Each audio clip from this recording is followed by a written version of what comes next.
সেই ঐক্যকে নষ্ট করতে দেব না। আমি আমার ছোটবেলায়, আমার মনে আছে, আমার ছোটবেলা থেকে যখন একটু বড় হয়েছি, আমি তো বিভিন্ন জায়গায় ট্রান্সফারেবল ছিল আমার বাবার চাকরি, সে হরিপাল বলুন, পান্ডুয়া বলুন, আমি গেছি, পড়াশুনো করেছি। তো দরগা দেখা যায়, দরগা ছোট ছোট ছোট ছোট ছোট ছোট ছোট ছোট দরগা। আজ থেকে 30 বছর আগেও অনেক মসজিদ ছিল না, কিন্তু দরগা ছিল।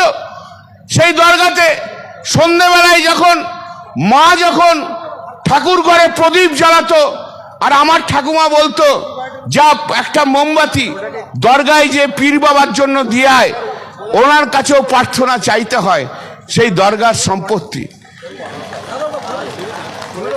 এই তো সিকিউরিয়ার, ছোট থেকে যে বড় হয়েছে এইভাবে, আজকে সেই চিন্তা ভাবনা থেকে সরে যাব কি করে?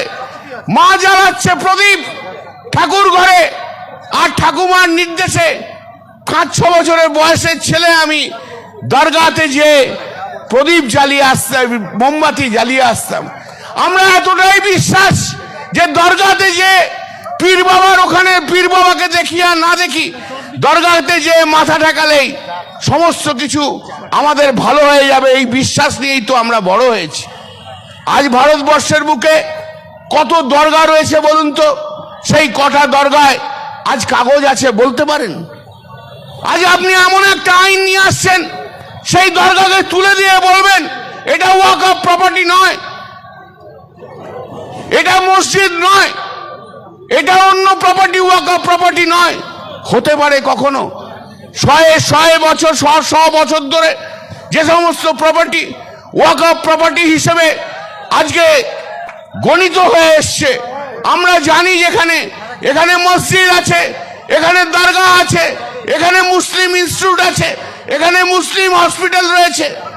আজ তাদের কাগজ থাকুক আর না থাকুক, আপনি বাই স্ট্রোক অফ পেন আজকের এই বিল অনুযায়ী তার অধিকারকে কেড়ে নেবেন, এটা কি কখনো হয় নাকি? এটা কখনো বাস্তব হয়? মেনে নিতে পারি আমি?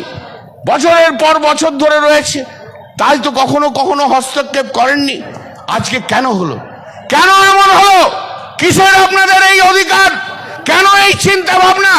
বাবরি মসজিদ ধ্বংস করার পর রাম মন্দির তৈরি করেছেন বলেই আজকে সারা ভারতবর্ষ জুড়ে মুসলিম সম্প্রদায়ের মধ্যে আপনারা লড়াই লাগাতে চাইছেন।